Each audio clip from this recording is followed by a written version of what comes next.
الحمد لله نحمده ونستعينه ونستغفره ونؤمن به ونتوكل عليه ونعوذ بالله من شرور أنفسنا ومن سيئات أعمالنا من يهده الله فلا مضل له ومن يضلله فلا هادي له ونشهد أن لا إله إلا الله وحده لا شريك له ونشهد أن سيدنا وحبيبنا ومرشدنا ونورنا ونور عيوننا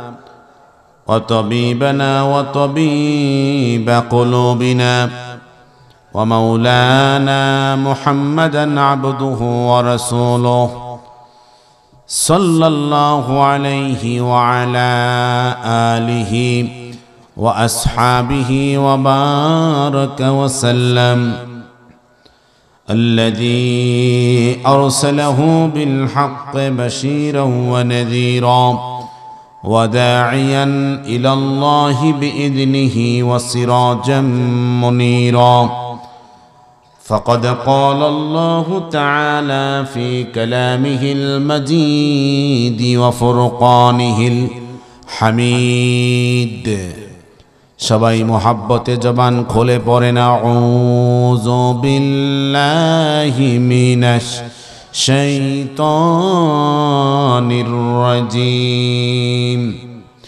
বিসমিল্লাহির রাহমানির রহিম ولو أنهم إذ ظلموا أنفسهم جاءوك فاستغفروا الله واستغفر لهم الرسول لوجدوا الله توابا رحيما صدق الله العظيم وصدق رسوله النبي الكريم ونحن على ذلك من الشاهدين والشاكرين والحمد لله رب العالمين إن الله وملائكته يصلون على النبي يا أيها الذين آمنوا صلوا عليه وسلموا تسليما اللهم صل على مولانا محمد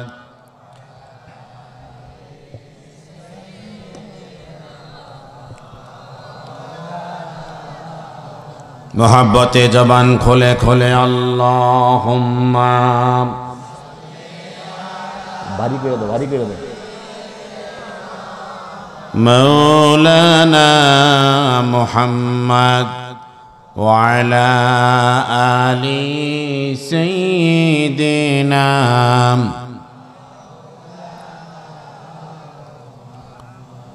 গাছের ডালা ঝুঁকিয়ে ছায়া দিতেন প্রাণের নবীরে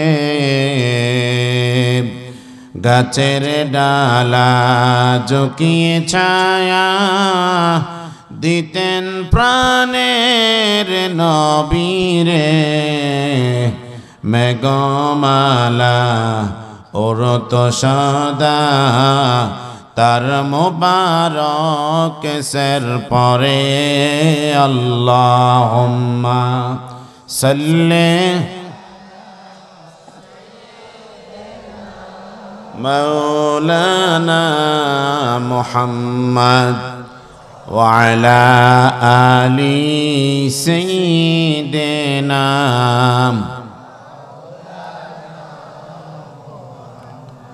এই দুনিয়া পড়ে থাকবে, আমরা একদিন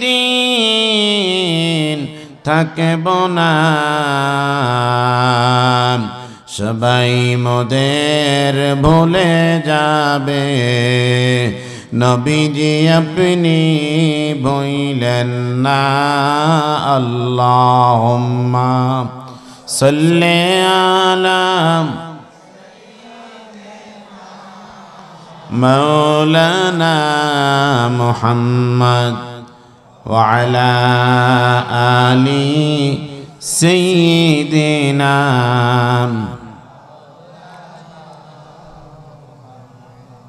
আপনারা সবাই জানেন আমাদের বাংলাদেশ থেকে নবীজির রওজা পাক ৬০০০ মাইল দূরে অবস্থিত। এই মুহূর্তে আপনি নবীজির জন্য দুরূদ শরীফ পড়েছেন, আর আপনার নবী আমার নবী ৬০০০ মাইল দূরে রওজা শরীফ থেকে আমাদের দুরুদের সালামের জবাব দিয়েছেন। ঠিক কি না? নবীজি আমাদের সালামের জবাব দিতে পারে কিনা জোরে বলতে হবে। এরকম ক্ষমতা আমাদের নবীজির আছে কিনা? আপনার আমার নবীজি বলেছেন, আমার কোন উম্মত যদি আমাকে সালাম দেয়, সাথে সাথে আমার উম্মতের সালামের জবাব দেওয়ার জন্য আমাকে আল্লাহ পাক রওজা পাকে কথা বলার শক্তি দিয়ে দেয়। জোরে কনা সুবহানাল্লাহ। আমি আমার উম্মতের নাম উচ্চারণ করে বলি দেই, ডোলনা মুন্সিবাড়ি মাদ্রাসার মাঠে বসে যারা আমাকে সালাম দিয়েছ, তোমার নাম কি, তোমার বাবাকে, তোমার ঠিকানা কি, আমি রওজা শরীফ থেকে জানতে পেরেছি। আমার সালামের জবাব তুমি লও। ওয়া আলাইকাস সালাম। উম্মত, এই ফিতনার জামানায় আল্লাহ পাক তোমাকে শান্তিতে রাখুক, সুখে রাখুক, তোমাকে দয়া করুক, তোমাকে মায়া করুক। আমার নবীর দোয়া কবুল হবে কি হবে না? একটু জোরে বলতে হবে, হবে কি হবে না? এই ক্ষমতা আমার নবীজির আছে না নাই? আপনার আমার নবীজি বলেছেন, মা মিন আহাদিন ইউসাল্লিমু আলাইয়া ইল্লা রাদ্দাল্লাহু আলাইয়া রূহি। আমার কোন উম্মত যদি আমাকে সালাম দেয়, আমার উম্মতের সালামের জবাব দেওয়ার জন্য আমাকে রওজা পাকি কথা বলার শক্তি ফেরত দিয়ে দেন, সাথে সাথে আমি তখন জবাব দেই, ইয়া ফুলান ইবনা ফুলান, তোমার নাম আব্দুল করিম, তোমার বাবার নাম আব্দুর রহিম, তোমার নাম জাফর, তোমার নাম বাবার নাম খালেদ, তোমাকেও চিনি, তোমার বাবাকেও চিনি। আমি এখন তোমার জবাব দিচ্ছি, ওয়া আলাইকাস সালাম, তোমার উপরে শান্তি নসিব হোক, রহমত নসিব হোক। দুনিয়ার কোন ইমাম, কোন মুফতি, কোন মুহাদ্দিস যদি আপনার জন্য দোয়া করে, দোয়া কবুল হতেও পারে, আবার দোয়া কবুল নাও হতে পারে, কিন্তু আপনার নবী আমার নবী, রহমতের নবী, নূর নবী মুহাম্মদ সাল্লাল্লাহু আলাইহি ওয়াসাল্লাম যখন আপনার নাম ধরে যখন দোয়া করে দিবেন, সাথে সাথে দোয়া 100% কবুল হয়ে যাবে। কোনো সন্দেহ আছে? বলেন, কোনো সন্দেহ আছে? আপনাদের মাঝে আমার সময় অত্যন্ত অল্প, খুব মনোযোগ দিয়ে শুনেন। নবীজির কেমন দয়া, কেমন মায়া, উম্মতের জন্য নবীজির কেমন দয়া, কেমন মায়া। নবীজির সাহাবী আবু লুবাবা, সাহাবীর নাম আবু লুবাবা, নবীজির সাথে একদিন বসে আছেন। নবীজি বলছেন, আবু লুবাবা, তোমার তো মক্কাতে কিছু আত্মীয় স্বজন কাফের আমার ইসলাম ধর্ম এখনো গ্রহণ করে নাই। আমার আল্লাহর পক্ষ থেকে আমাকে বলা হয়েছে, কোন যুদ্ধে যদি কোনো কাফের আমার কাছে বন্দী হয়, আটক হয়, তাদের শাস্তি আমার আল্লাহ পাক জানাইছেন, ওদের শাস্তি কতল। শাস্তি কি কথা কর না, আমার আল্লাহ পাক আমাকে জানাই দিয়েছেন, কোন কাফের, কোন মুশরিক যদি ধরা পড়ে যুদ্ধের মাঠে আমার হাতে, এদের শাস্তি কি হবে? জোরে কন্যা কা। সাহাবীর নাম আবু লুবাবা। তিনি মক্কায় চলে গেছেন। মক্কায় গিয়া যারা তার আত্মীয় স্বজন তাদেরকে সাবধান করার জন্য, সতর্ক করার জন্য ওদেরকে বইলা দিছে, যদি মুসলমানদের কাছে যুদ্ধে যাও আর ধরা পড়ো, তোমাদের শাস্তি কিন্তু কি হবে? কতল হবে। কি হবে? নবীজি আবু লুবাবাকে বলেন নাই আমার এই গোপন কথা মক্কায় প্রকাশ করে দিও, এটা বলেন নাই, বলছেন। কিন্তু সাহাবী আত্মীয়তার উপকারের জন্য, আত্মীয়দের সুবিধার জন্য নবীজির এই গোপন কথা প্রকাশ করে দিয়েছেন। প্রকাশ করার পরে আবু লুবাবা বলেন, আমি বুঝতে পেরেছি আমার এই কথা প্রকাশ করা ঠিক হয় নাই, আমি বোকামি করেছি, আমি নিতান্ত ভুল করেছি, আমি এখন নবীর আসামি হয়ে গেছি। কথা বুঝতেছেন আপনারা?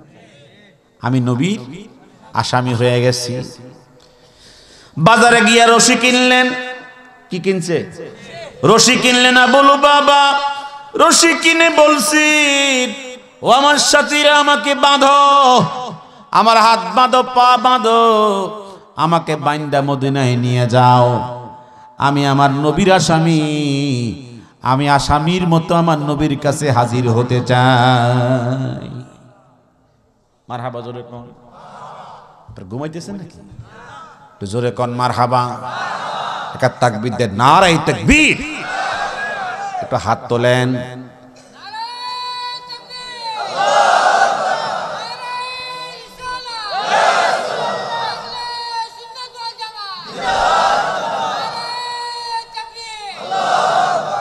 কষ্ট হয়েছে আপনার? শক্তি কমে গেছে? সাহাবীর নাম কি? আবু লুবাবা।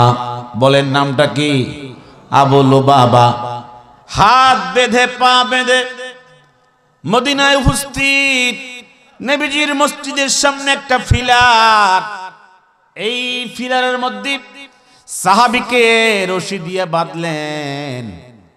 রশি দিয়া বান্দা হুজুর নামাজ শেষ করে যখন মসজিদ থেকে বের হলেন, বাহির হইয়া দেখে আবু লুবাবা একটা ফিলারের মধ্যে বান্দা অবস্থায়। জোরে কন্যা সুবহানাল্লাহ।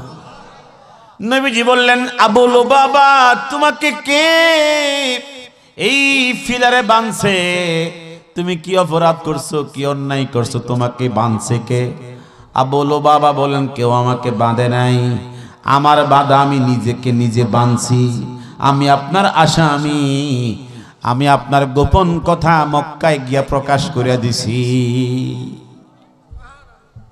এই গুনাহ, এই অপরাধ আল্লাহ কি আমাকে মাফ করবি আমি জানি না, এতটুকু জানি আপনি দয়ার নবী, মায়ার নবী, রহমতের নবী। যদি আপনি আল্লাহকে বলে দেন, আল্লাহ আবু লুবাবা গুনাহ করছে, অন্যায় করছে, বুঝতে পারে নাই, আপনি সুপারিশ করে দিলে আমার আল্লাহ মাফ করে দিবে। এই বিশ্বাস আমাদের আছে না নাই? হাত তুলে কোন আছে না নাই? আজকে আমার মতো মুহাদ্দিস, আমার মতো বক্তা বলেন, ইজা সালতা ফাসআলিল্লাহ, যখন চাইবা আল্লাহর কাছে চাইবা, ওয়াইজা ইস্তাআনতা ফাস্তাইন বিল্লাহ, আর যখন সাহায্য কামনা করবা আল্লাহ পাকের কাছে সাহায্য কামনা করবা। কোন নবীর কাছে কিছু বলা যাবে না, কোন ওলির কাছে কিছু বলা যাবে না, এমন দুশমন আছে না নাই? কথা কোন আছে না নাই? সাহাবী বলেন, আমার মনে বিশ্বাস, যদি আপনি আল্লাহর নিকটে বলে দেন আমার আবু লুবাবা অন্যায় করছে, বুঝতে পারে নাই, আল্লাহ আমার আবু লুবাবাকে তুমি মাফ করে দাও, ক্ষমা করে দাও, আমার মনে টানে আপনি সুপারিশ করলে আমার আল্লাহ এই বড় গুনাহ আমাকে মাফ করে দিবে। আমার ওয়াজ কি বুঝতেছেন আপনারা নাকি শুনতেছেন না? বুঝতেছেন? কিছুক্ষণ চলবে না ঘুমাবেন? বালিশ লাগবে নাকি আপনাদের? এই কিছু বালিশ ব্যবস্থা করে, কার কার ঘুমের ঝাঁক আসতেছে, বালিশ কিছু প্রস্তুত রাখা দরকার। কি বলে, লাগবে নাকি বালিশ? এখানে বালিশ আছে আমার কাছে, যার লাগবে তাকে দিয়ে দিবি। বালিশ রাখছি এখানে, লাগবে নাকি বালিশ? আল্লাহ পাক সবাইকে যেন একবারে সজাগ অবস্থায় বয়ান শোনার তৌফিক দেন। এটা আমিন বলেন জোরে, আরো জবান খুলে কোন নবী। এত বড় মাহফিল সাজাইয়া মানুষ নাই, বালিশ পরে নিয়ে নিই, আমার দরকার লাগে মাঝে মধ্যে, লাগলে বললেন আর কি, মারহাবা জোরে বলে। রাগ ধরে বই রয়েছেন আপনারা, এই জন্য একটু কথাবার্তা বলতেছি আর কি। যেমনি রাগ করছেন মনে হয় আমাদের মতো রাগ আছেন আপনাদের। এই মাহফিলে আসতে পেরে আপনারা খুশি না বেজার? একটা জোরে বলেন না, খুশি না বেজার? নবী সাহাবী বলেন, হুজুর আমার মনে বিশ্বাস যদি আপনি সুপারিশ করে দেন আমাকে আল্লাহ পাক ক্ষমা করে দিবেন, মাফ করে দিবেন। হুজুর তখন চিন্তায় পড়ে গেলেন, আমার গোপন কথাটা তুমি কেমনে ফাঁস করে দিলা? আমার তো মনে হয় আল্লাহ পাকের কাছে আমি সুপারিশ করলে মাফ করবে কিনা আমি চিন্তায় পড়ে গেছি। চিন্তায় পড়ে গেছি। ঠিক তখনই আল্লাহ পাকের পক্ষ থেকে জিবরিল আলাইহিস সালাম হাজির। ইয়া রাসূলুল্লাহ, ইয়া হাবিবাল্লাহ, চিন্তা করতে হবে না, লৌহে মাহফুজের মধ্যে আল্লাহ পাক সিদ্ধান্ত নিয়ে ফেলেছেন। আমার কাছে আল্লাহ পাক ওহীর মাধ্যমে পাঠাইয়া দিয়েছেন। আমার আল্লাহ আয়াত নাজিল করেছেন এই সাহাবীর জন্য। আপনি আয়াতটা শোনেন, ওয়ালাউ আন্নাহুম। আমার বক্তব্যের শুরুতে ভূমিকার মধ্যে আয়াতটা আমি তেলাওয়াত করেছি, খুব মনোযোগ দিয়ে শোনেন। ওয়ালাউ আন্নাহুম ইজ যালামু আনফুসাহুম। উম্মত যদি গুনাহ করে, উম্মত যদি পাপ করে, অন্যায় করে, অবিচার করে, অপরাধ করে, জাউকা, অন্যায় অপরাধ করে আপনার কাছে হাজির হয়, আপনার কাছে চলে আসে, ফাস্তাগফিরুল্লাহ, এই উম্মত যদি আপনার সামনে হাজির হইয়া আল্লাহ পাকের কাছে গুনার জন্য ক্ষমা চাইয়া বসে, ওয়াস্তাগফারা লাহুমুর রাসূল, আপনি মুহাম্মদ, আপনি আমার দোস্ত নবী, উম্মতের জন্য আমার কাছে সুপারিশ করে দেন আর বলে দেন আমার উম্মত তো আমার কাছে হাজির হইছে গুনাহ কইরা, আল্লাহ আমার উম্মতটাকে মাফ করে দাও, ক্ষমা করে দাও, এই সুপারিশ করে দেন। লাওয়াজাদুল্লাহ তাওয়াবার রহিমা, সাথে সাথে আপনার উম্মত আমাকে তওবা গ্রহণকারী আর ক্ষমাশীল হিসাবে পেয়ে যাবে। জোরে বলেন সুবহানাল্লাহ। সুপারিশ করার ক্ষমতা আমার নবীর আছে না নাই? জোরে বলতে হবে। দুনিয়াতেও আছে, আখিরাতেও আছে। আমাদের দেশের কিছু মুফতি মুহাদ্দিস তারা স্বীকার করে নবীজির সুপারিশ করার ক্ষমতা আখিরাতে আছে, দুনিয়াতে নাই। অথচ এই আয়াত প্রমাণ করে আমার নবীর সুপারিশ করার ক্ষমতা দুনিয়াতেও আছে, আখিরাতেও। কথা কয় না? আয়াতে কারিমে আল্লাহ পাক বলেন ওয়ালাউ আন্নাহুম, আবার বলতেছি ওয়ালাউ আন্নাহুম, যদি উম্মত ইজ যালামু আনফুসাহুম, নিজেরা নিজেরা অন্যায় করে, অবিচার করে, অপরাধ করে, গুনাহ করে, জাউকা, আপনার কাছে হাজির হয়, আপনার কাছে আসে, ফাস্তাগফিরুল্লাহ, আয়েশা আল্লাহ পাকের কাছে ক্ষমা চায়, ওয়াস্তাগফারা লাহুমুর রাসূল, নবী আপনি তার জন্য যখন সুপারিশ করে দেন সাথে সাথে আল্লাহ তাআলা ওই উম্মতকে মাফ করে দেয়। এখনো এই ক্ষমতা নবীজির আছে না নাই? আমাদের দেশে যারা ওয়াহাবি, যারা কি কথা কন না কেন, যারা মোহাম্মদ ইবনে আব্দুল ওয়াহাব নজদির ট্যাবলেট খাইছে, তারা বলেন নবী দুনিয়ায় যখন ছিল তখন এই ক্ষমতা ছিল, ইন্তেকাল করার পরে আর এই ক্ষমতা নাই। আপনারা কি মনে করেন? এটা কি মনে করেন আপনারা? হুজুর যখন দুনিয়ায় ছিল তখন এই ক্ষমতা ছিল, ইন্তেকাল করেছেন এখন এই ক্ষমতা। হাত তুলে কোন আছে না নাই? এই জবান খুলে কোন আছে না নাই? নারায়ে তাকবীর, নারায়ে রিসালাহ, আহলুস সুন্নাত ওয়াল জামাত, নারায়ে তাকবীর। ক্ষমতার মালিক করছেন কে? আয়াত কি আমাদের বানানো আয়াত? এটা আল্লাহর কোরআনের আয়াত। কথা বলেন ঠিক কি না? আল্লাহ পাক বলেন ওয়ালাউ আন্নাহুম ইজ যালামু আনফুসাহুম, হে আমার নবী যদি আপনার উম্মত আপনার কাছে হাজির হয়, আপনার নিকটে উপস্থিত হয়, উপস্থিত হওয়ার পরে আল্লাহর নিকটে তওবা করে আপনি উম্মতের জন্য সুপারিশ করে দেন, সাথে সাথে উম্মতের জিন্দেগির গুনাহ মাফ হয়ে যাবে। মারহাবা জোরে কোন। একটা হাদিস শুনেন, মনোযোগ দিয়ে শুনেন, বুখারী শরীফের হাদিস। কোন শরীফের? কি জাল হাদিস? বুখারীতে যে হাদিস সব কি সহিহ হাদিস, সব কি আপনার আমার নবী সাহাবী গ্রাম থেকে আসছে। কোন জায়গা থেকে? মদিনাতে আসছে জুমার দিনে, শুক্রবারে।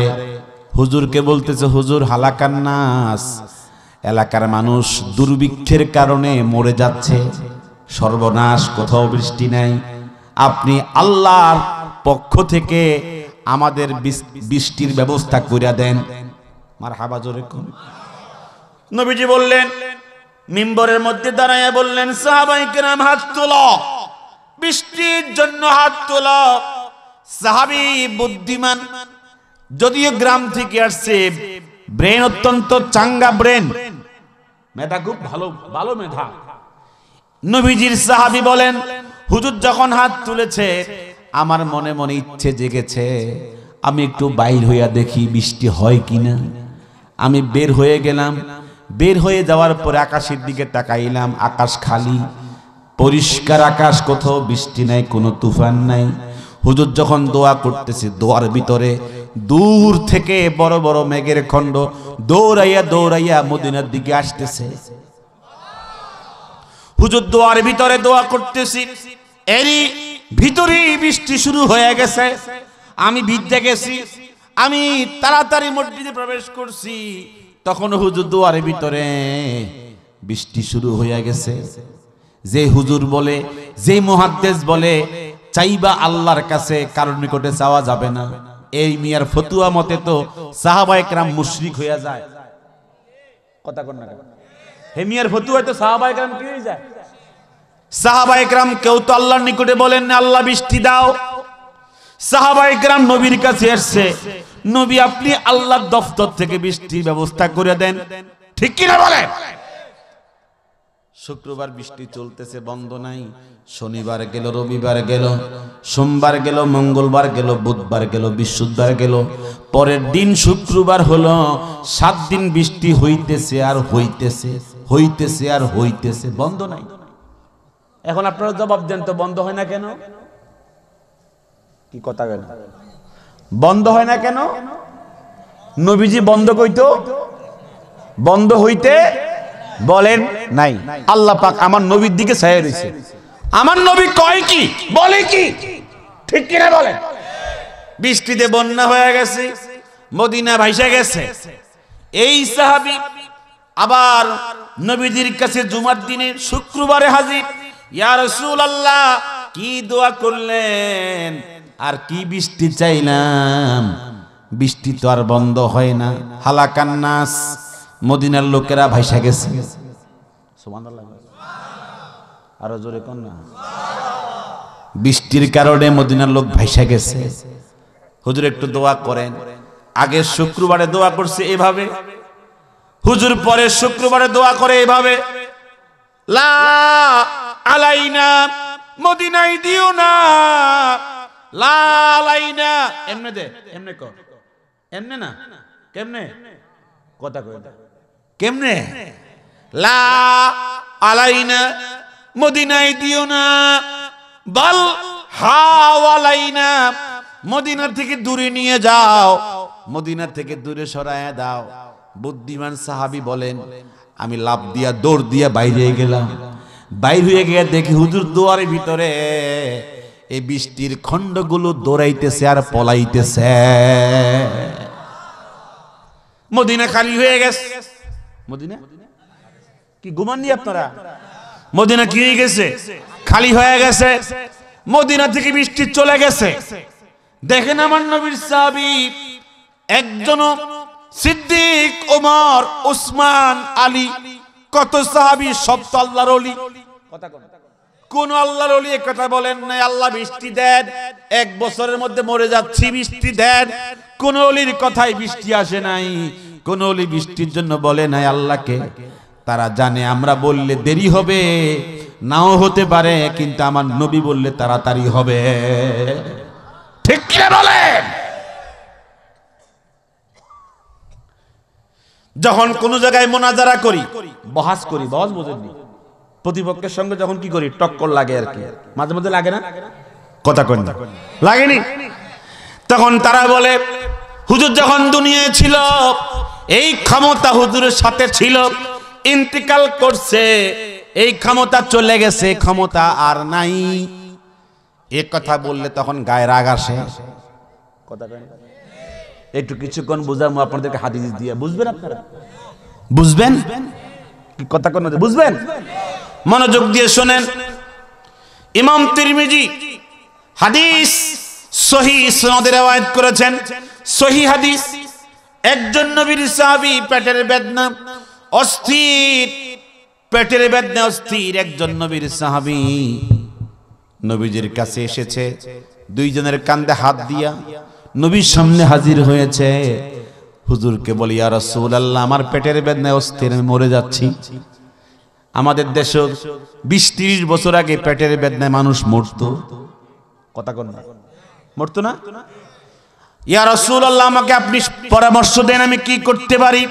আমার মনে বিশ্বাস যদি আপনি পরামর্শ দেন পেটের বেদনা ভালো হয়ে যাবে। হুজুর তখন বললেন, ইতিল মাইজাতা, ওযুখানায় যাও, সুম্মা আহসিন ওযুওয়াকা, ভালো করে ওযু করে নাও, সুম্মা সাল্লি রাকাতাইন, ওযু করে 2 রাকাত নামাজ পড়ো, সুম্মা উদউল্লাহ, এরপর তুমি দোয়া করো, আল্লাহুম্মা ইন্নী আসআলুকা বিনাবিয়্যিকা নাবিয়্যির রাহমা। আল্লাহ, আমার পেটের বেদনা ভালো হয় না, কত চিকিৎসা করছি, কোনো কাম হয় না, আজকে তোমার নবীর সামনে আমি হাজির হইছি, তোমার নবী আমাকে শিখাইয়া দিছে, আল্লাহ আমাকে পেটের বেদনা থেকে মাফ করো তোমার নবীর উসিলা। জোরে কর না, কে শিখাইতেছে? আমার নবী শিখাইতেছে। তুমি গিয়া দোয়া করো, কি করো?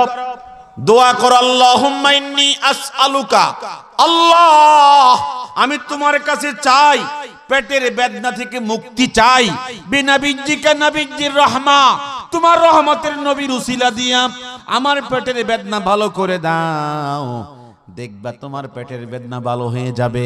সাহাবী হুজুরের থেকে পরামর্শ পাইয়া গেলেন ওযুখানায়, ওযু করে 2 রাকাত নামাজ পড়লেন, এরপরে দোয়া করলেন, আল্লাহুম্মা ইন্নী আসআলুকা বিনাবিয়্যিকা নাবিয়্যির রাহমা, আল্লাহ আমার এই পেটের বেদনা থেকে মুক্তির জন্য তোমার রহমতের নবীকে উসিলা মানছি, আমাকে ভালো করে দাও।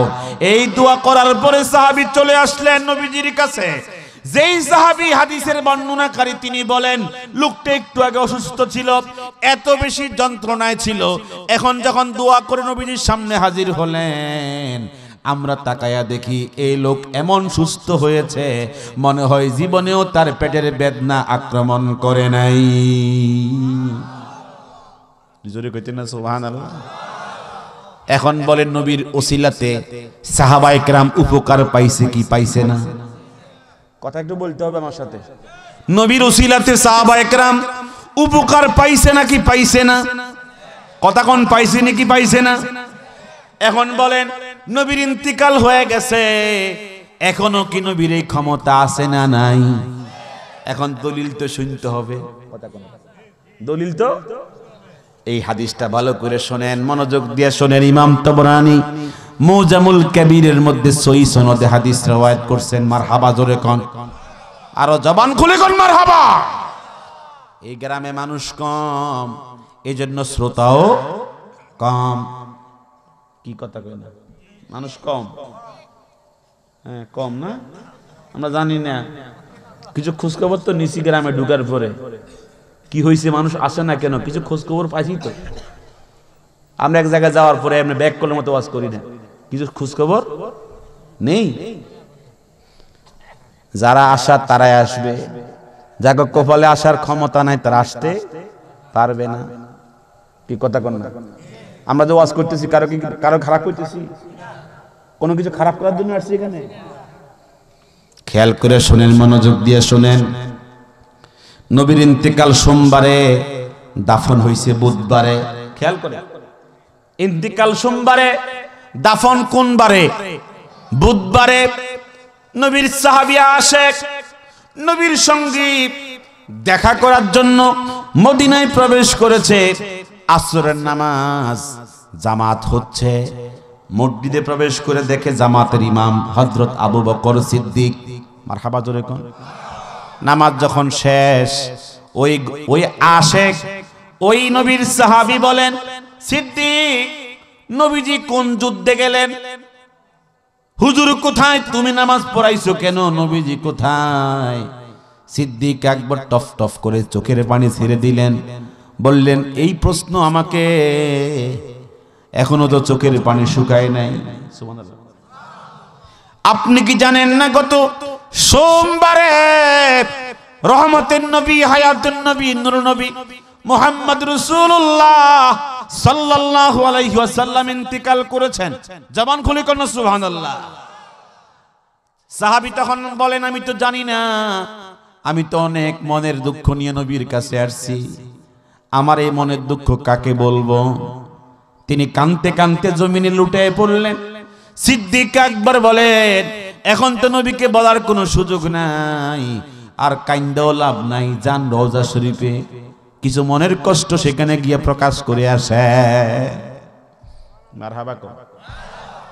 সাহাবী মদিনার মসজিদ থেকে চলে গেলেন নবীজির রওজা শরীফের পাশে, একটু পাশেই তো, কি বলেন, গিয়া নবীজির রওজা শরীফের উপরে উপর হইয়া পড়ছে, পইরা পইরা কান্দে আর বলে, হুজুর, আমি তো মনের কষ্ট নিয়ে আপনার কাছে হাজির হয়েছিলাম, মনের কিছু দুঃখের কথা জানাবো। আপনি আমাকে কোরআনে বলেছেন, ওয়ালাউ আন্নাহুম ইযলামু আনফুসাহুম, যদি কোন উম্মত গুনাহ করে, অন্যায় করে, সাহাবী গুনাহ করে, অন্যায় করে, উম্মত গুনাহ করে, পাপ করে, অন্যায় করে নবীর কাছে হাজির হয়, নবীর সামনে আসার পরে আল্লাহর নিকটে তওবা করে, আর নবী যদি তার পক্ষে সুপারিশ করে দেয়, সাথে সাথে ওই উম্মতকে আল্লাহ পাক মাফ করে দিব। ঠিক কিনা বলে? নাফসিল ফিদা বিকবরিন আনতা সাকিনুহু, আমার জীবন আপনার রওজা পাকের জন্য কুরবান করে দিয়েছি। ইয়া রাসূলুল্লাহ, ইয়া হাবিবাল্লাহ, আমি তো অনেক অন্যায় করেছি, অনেক অপরাধ করেছি, কোরআনের আয়াত অনুযায়ী আমি আপনার কাছে এসেছি, আমি তো অনেক অপরাধ করে আপনার সামনে আসামি হয়েছি, আপনি একটু আমার জন্য সুপারিশ করে দেন আল্লাহর দরবারে, আল্লাহ যেন আপনার সুপারিশের মাধ্যমে আমাকে ক্ষমা করে দেয়, মাফ করে দেয়। জোরে কয় না সুবহানাল্লাহ। হুজুর কোথায়? জোরে বলেন না, কোথায়? রওজা শরীফে হুজুরে। আর উপর হইয়া কান্নাকাটি করে, ওই সাহাবী কান্নাকাটি করার পরে ওই রাত্রে মদিনায় ছিলেন। নবীজি রওজা শরীফের পাহারাদার, তার নাম হচ্ছে ইমাম আতাবী। ইমাম আতাবীকে নবীজি স্বপ্নে বলেন, হে আতাবী, ইয়া আতাবী ইলহাকিল আরাবী, হে আতাবী, আমার ওই সাহাবীর কাছে গিয়ে সাক্ষাৎ করো, তাকে গিয়ে বলে দাও যে উদ্দেশ্যে আমার কাছে হাজির হয়েছে, যেই কথা আমাকে বলেছে, আমি আল্লাহর কাছে বলে দিয়েছি, আল্লাহ তাআলা তার জিন্দেগীর সমস্ত গুনাহ মাফ করে দিয়েছে। দেখে ইন্তেকালের পরে না আগে? তাহলে বোঝা যায় পরেও উম্মতের উপকার। কথা কন না যে আপনারা, উম্মতের উপকার পরেও আছে না নাই? সহিহ মুসলিমের হাদিস, 12 লক্ষ হাদিসের হাফেজ ইমাম মুসলিম, জবান খুলে কোন সুবহানাল্লাহ। সহিহ মুসলিমের হাদিস, হাদিসের মধ্যে সাহাবী বলেন, আমি নবীজির স্ত্রী আমার মা উম্মে সালামা রাদিয়াল্লাহু তাআলা আনহার কাছে গেলাম, গিয়ে বললাম, আপনার কাছে নবীজির অনেক চুল মুবারক রক্ষিত আছে, যদি আমাকে একখানা চুল মুবারক দেন আমার অনেক উপকার হবে। খুব মনোযোগ দিয়ে শুনেন। নবীজির স্ত্রী বলেন, আপনি নবীজির চুল মুবারক দিয়ে করবেন কি? সাহাবী তখন বলেন, আমার ঘরে অনেক অসুস্থ রোগী, আমার ঘরে অনেক অসুস্থ রোগী, যদি নবীজির চুল মুবারক আমাকে দেন, আমি ঘরে গিয়া পানিতে ভিজামু, পানিতে ভিজাইয়া আমার মনে টানে নবীজির চুল মুবারকের বীজাণু পানি পান করলে আমার সমস্ত রোগী সুস্থ হয়ে যাবে। জবান খুলে কন্যা সুবহানাল্লাহ। নবীজির স্ত্রী আমাদের মা উম্মে সালামা রাদিয়াল্লাহু তাআলা আনহা নবীজির একখানা চুল মুবারক দিয়ে দিলেন। সাহাবী বাড়িতে আসলেন, পানিতে ভিজালেন, ভিজানো পানি পান করাইয়া দিলেন, সবাই সুস্থ হয়ে গেল। আবার এই চুল মুবারক ফেরত দেওয়ার জন্য নবীজির স্ত্রীর কাছে আসলেন, আমাদের মায়ের কাছে আসলেন, এসে বললেন ধরেন, আপনি রেখে দেন, আমি যে জন্য নিয়েছি আমার টার্গেট পূর্ণ হয়ে গেছে, আমার সমস্ত ফ্যামিলি মেম্বার সুস্থ হয়ে গেছে। ইন্তেকালের পরে বলেন না, কখন? ইন্তেকালের পরে। ইন্তেকালের পরে আমার নবীজির চুল মুবারকের এই ক্ষমতা। মারহাবা জোরে কর, জবান খুলে কর না মারহাবা। নারায়ে তাকবীর, নারায়ে রিসালাহ। শুনে কেন্দ্রের পিসা হুজুরের আগমন। নারায়ে তাকবীর। খুশি হইছেন না বেজার হইছেন? অল্প হইছেন না বেশি হইছে? পিসা হুজুর আমাদের কাছে সঠিক সময় চলে আসছেন, এতে আমরা সবাই খুশি না বেজার? জবান খুলে কর না খুশি না বেজার? চলে আসবে কিছুক্ষণের মধ্যে ইনশাআল্লাহ। আল্লাহ পাক সকলকে আসার এবং বসার তৌফিক দান করেন। সবাই একটা আমিন বলেন, জবান খুলে বলেন না আমিন। আরেকটা হাদিস শুনেন মনোযোগ দিয়ে, নবীজির হাদিস, উমদাতুল কারি আলা শরহে সহিহিল বুখারী। ইমাম বুখারীর লিখিত কিতাব বুখারী শরীফের ব্যাখ্যা গ্রন্থ উমদাতুল কারি আলা শরহে সহিহিল বুখারী এর 22 নম্বর খণ্ডের 39 পৃষ্ঠার মধ্যে হাদিস। নবীজির সাহাবী খালিদ ইবনুল ওয়ালিদ বলেন, আমি নবীর স্ত্রী আমার মা উম্মে সালামা রাদিয়াল্লাহু তাআলা আনহার কাছে গেলাম, বললাম আমি তো মুসলমানদের সেনাপতি হই, যুদ্ধের কমান্ডার হই, আমার মনে টানে যদি হুজুরের একখানা চুল মুবারক আমার মাথার ভিতরে থাকে। কিসের ভিতরে? মাথার ভিতরে থাকে। এই চুল মুবারক নিয়ে যুদ্ধে গেলে আমার যুদ্ধে বিজয় লাভ করব, এই বিশ্বাস আমার অন্তরে। আপনি আমাকে একখানা চুল মুবারক দিয়ে দেন। নবীর স্ত্রী একখানা চুল মুবারক দিয়ে দিলেন। নবীর সাহাবী হযরত খালিদ ইবনুল ওয়ালিদ বলেন, আমি আমার শিরস্ত্রাণের ভিতরে, মাথার ভিতরে নবীজির চুল মুবারক ঢুকাইয়া যত যুদ্ধে সেনাপতিত্ব গ্রহণ করেছি প্রত্যেক যুদ্ধে আমার বিজয় লাভ হয়েছে। এই পাওয়ার নবীজির চুল মুবারকের পাওয়ার। একটু জোরে বলতেন না সুবহানাল্লাহ? আরো মহাব্বতে বলেন সুবহানাল্লাহ। হাদিসটা মনোযোগ দিয়ে শুনেন। তানবীরুল হালাক ফি ইমকান রুইয়াতিন নবী ওয়াল মালাক, ইমাম সুয়ুতি রাহমাতুল্লাহ আলাইহির লিখিত গ্রন্থ। যিনি বলেছেন, হাফিজতু মিআতাই আলফি হাদিসিন, আমি 2 লক্ষ হাদিস মুখস্থ করেছি, লাউ ওয়াজাদতু আকসারা মিনহা লা হাফিজতুহা। 2 লক্ষ হাদিসের পরে কোন হাদিস যদি আমার নজরের সামনে পড়তো আমি সেটাও মুখস্থ করতাম। জবান খুলে কন্যা সুবহানাল্লাহ। 70 বার আমার নবীকে দিনের আলোতে কোলাকুলি করেছেন, 70 বার আমার নবীকে রাত্রে স্বপ্নে দেখেছেন। এমন একজন আশিক রাসূল। ইমাম সুয়ুতি কিতাব লিখেছেন প্রায় 500 কিতাব। কয়শো? 500 কিতাব লিখেছেন। তন্মধ্যে তানবীরুল হালাক ফি ইমকানে রুইয়াতিন নবী ওয়াল মালাক, এই কিতাবটা অনুবাদের কাজের জন্য আমি চেষ্টা করতেছি। এই কিতাবের মধ্যে ইমাম সুয়ুতি রাহিমাহুল্লাহ লিখেছেন, আপনার আমার নবীজির ইন্তেকালের পরে যেই দিন উসমান ইবনে আফফান হুজুরের জামাতাকে হত্যা করার জন্য মুনাফিক বাহিনী তার বাড়ি ঘেরাও করছে। বাড়ি বোঝেন? নিজের বাড়ি ঘেরাও করছে মুনাফিক চক্র, খারিজি। কি? খারিজি সম্প্রদায় যখন তার বাড়ি ঘেরাও করছে, তার চতুর্দিকে শত্রু, বাঁচাবার জন্য কেউ নাই, আপনজন কেউ নাই, সবাই শত্রু, সবাইকে বাড়ি ঘেরাও করে ফেলছে। ওসমান ইবনে আফফান বিপদে পড়ে গেছেন। তিনি ঘরের লোকজনকে নিচে রেখে তিনি চলে গেলেন উপরে, ছাদের মধ্যে গেলেন।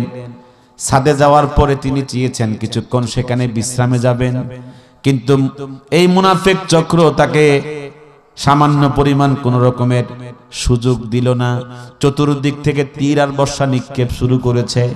ওসমান ইবনে আফফান রাদিয়াল্লাহু তাআলা আনহু এত অসহায় হয়ে পড়লেন, এত কাতর হয়ে পড়লেন, আজকে আমার মৃত্যুর সময়, শহীদ হওয়ার সময় আমার পাশে কেউ নাই, এত একটা অসহায়ত্ব প্রকাশ করলেন। ঠিক তখনই নবীজির সাহাবী ওসমান বলেন, আমি যখন খুব অসহায় প্রকাশ করলাম, তখন আমার ঘরের জানালার পাশ দিয়ে আমার নবী আমাকে ডাকে, ওসমান তুমি রোজা রাখছো, আজকে তোমার আমার সঙ্গে ইফতার হবে, তোমার আজকে দুনিয়া থেকে চলে যাওয়া লাগবে। তোমাকে বলছিলাম আল্লাহ পাক তোমাকে ইজ্জতের চাদর পরাবেন, তুমি তাদের চাপে পড়ে তুমি ইজ্জতের চাদর খুলে দিও না, আজকে চাদর খোলা যাবে না, খেলাফত কথা কর, খেলাফত দিয়ে দেওয়া যাবে না। জবান খুলে কর না সুবহানাল্লাহ। হাদিসটা খুব মনোযোগ দিয়ে শুনেন। ফাআদলালি দালওয়ান, উসমান ইবনে আফফান বলেন, নবীজি আমার দিকে একটা বালতি নিক্ষেপ করলেন। কিসের বালতি? পানির বালতি। ফাশারিবতু মিনহু, আমি হুজুরের নিক্ষেপ করা বালতি থেকে পানি পান করলাম। জবান খুলে বলেন না সুবহানাল্লাহ। আপনারা কি মনে করেন, আপনার আমার নবী যদি আল্লাহর পক্ষ থেকে ক্ষমতা প্রাপ্ত হন আর ইচ্ছে পোষণ করেন বাংলাদেশের কোন উম্মতকে পানি পান করাবে? আমার নবীর সে ক্ষমতা আল্লাহ পাক দিবে কিনা?